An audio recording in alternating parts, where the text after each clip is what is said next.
निकालो उसे। मुझे पता है उसे अंदर छुपा कर रखा है, अब बाहर निकालो उसे। उसने मेरे भाई पर हाथ उठाया है ना, मैं उसे छोड़ूंगा नहीं। पता कहाँ है वो? छोड़ो इन्हें, हमने किसी को छिपा के नहीं रखा है। वो यहाँ नहीं है, ये उसका घर नहीं है। अगर मुझसे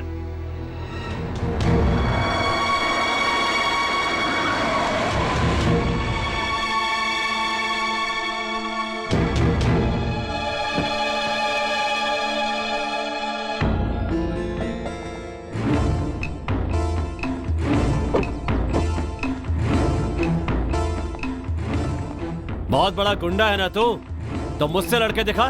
मार, मारना मुझे, मार, मारना मुझे, मार, मार के दिखा, मार मुझे। नहीं मारेगा, मार मुझे, मार, मार के दिखा, मैं तेरे सामने खड़ा हूँ। मार, मारना, मार के दिखा। नहीं, इसे हाथ लगाऊंगा तो गुस्सा आएगा। हाँ? दिल्ली से पढ़कर आई हो तो क्या हम लोगों का मजाक उड़ाओगी? आज इस अनाथ के सामने तेरे हाथ पैर तोड़कर तुझे अपाहिज बना दूंगा और वो बेशर्मों की तरह देखता रहेगा। हाँ? क्यों रे? जिस जुबान से तुझे भैया बुलाया करता था, आज तूने उससे क्यों रे बुलवा दिया?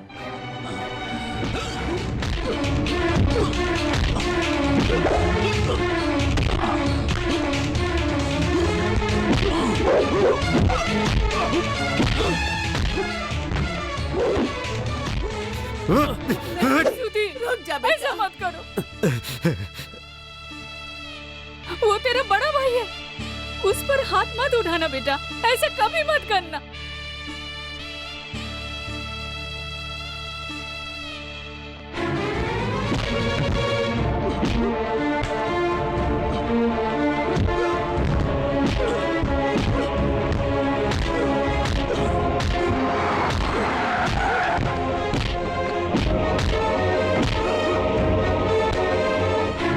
अरे अरे रुको, अरे क्या कर, सुनो मेरी बात सुनो। जो तुम पर वार नहीं कर रहा उसे मारना मर्दानगी नहीं है विजय। ये कहने वाला तू कौन होता है?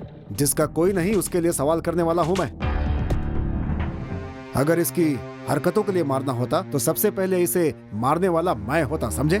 लेकिन मैंने ऐसा नहीं किया। कोई तो वजह होगी इसके पीछे। मारना इसे, लो मारो, इसे मारो, मुझे मारो, जिसे मारना चाहते हो मारो। तुम मन ना भरे तो जान से मार दो। तुम्हारे पास बाहुबल और पैसे की ताकत है ना, जिसे तुम गरीबों पे दिखाना चाहते हो ना। तुम अमीर इससे ज्यादा क्या सोच सकते हो भला? तेरी बातें सुनकर यहाँ से नहीं जा रहा हूँ मैं। तूने कहा था ना मार कर दिखाना, दिखाऊंगा, मार कर दिखाऊंगा।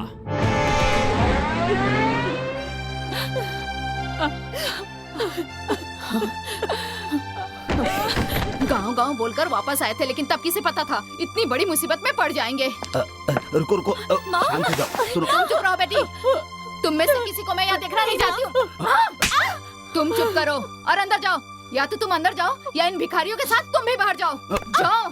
बहन, बहन किसे कह रहे हो? सब निकल जाओ मेरे घर से। धरती इस घर से खत्म नहीं हो जाती है। बहुत जगह है इस दुनिया में जहाँ हमें आसरा मिल जाएगा। इस दुनिया में सबके लिए जगह है। चलो, चिंता करने की जरूरत नहीं है। गरीबों का भगवान होता है, वो सबकी सुनता है। हम एक नए तरीके से अपनी जिंदगी की शुरुआत करेंगे, ठीक है? चलो।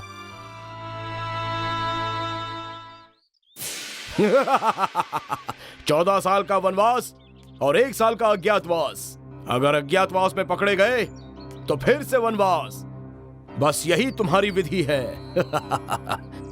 दुर्योधन और मैंने दुश्मनों के बारे में बहुत ही अच्छे से अध्ययन किया है। शत्रुओं को पूरी तरह खत्म कर देना चाहिए, नहीं तो वो दोबारा शक्तिशाली होकर हम पर हमला कर सकते हैं और हमें पराभव का सामना करना पड़ेगा। हमें पहले कभी नहीं पता होता कि कल हमारा क्या होगा। ये सब भगवान तय करते हैं।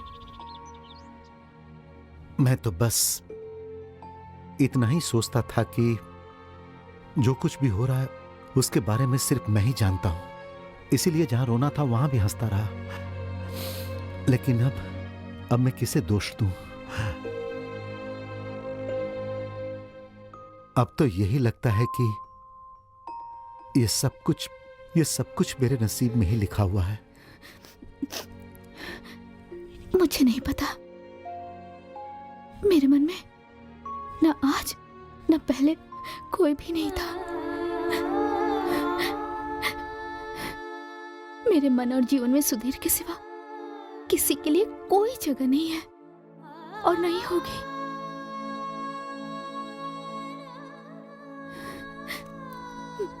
मैं हमेशा तुम्हारे साथ हूं, रहूंगी हमेशा के लिए। मैं जिसे प्यार करता था वो मुझे समझ नहीं पाई, और जो मुझसे प्यार करती है उसे मैं समझ नहीं पाया। मैं समझती हूँ,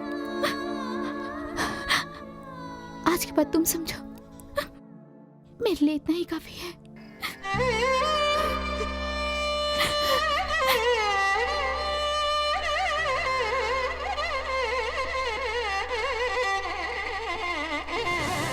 चलो जल्दी करो, बहुत देर हो गई है। वहाँ जाकर मुझे ही सुनना पड़ेगा।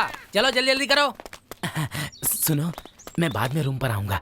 ए तू क्या बकवास कर रहा है? मुझे समझा क्या है? अरे गलती हो गई बस।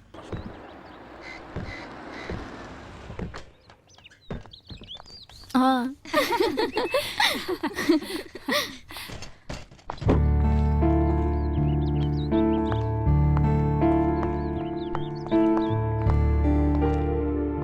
श्री भैया कहाँ हैं? वो बाहर गए हैं। और सुधीर? वो दोनों एक साथ ही गए हैं। सुधीर के घर वाले यही हैं। नहीं, उनकी आंखों में आंखें डालकर बात करने की हिम्मत नहीं है। दरअसल मुझे एक घर चाहिए, श्री भैया से यही कहने के लिए आई थी। मैं चलती हूँ।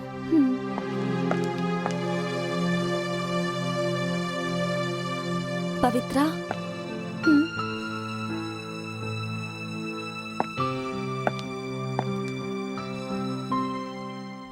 तुम और वो बहुत अच्छे दोस्त हैं ना?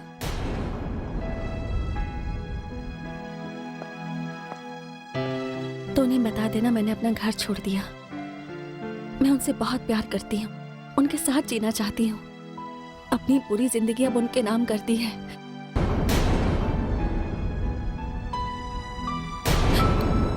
उन्होंने कभी बताया ही नहीं कि वो मुझसे अपनी जान से ज्यादा प्यार करते हैं, वरना मैं वो शादी करती ही नहीं। आज अगर मैंने अपने प्यार का इजहार नहीं किया तो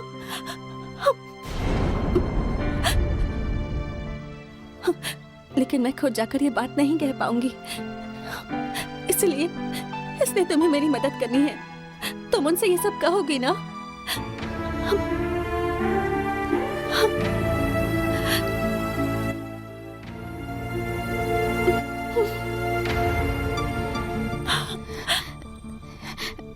मैं सुधीर से कहूंगी, सुधीर के लिए ये अच्छा होगा। तुम मुझसे इतना प्यार करती हो, ये बात मैं उसे जरूर कहूंगी, और वो भी अपनी तकलीफों से बच जाएगा ना डॉक्टर? तुम उसे बचा लोगी ना? सरस्वती, वो सिर्फ तुम्हारा है, ये बात मैं उसे जरूर कहूंगी। मुझे पता है ये बात सुनकर वो बहुत खुश होगा।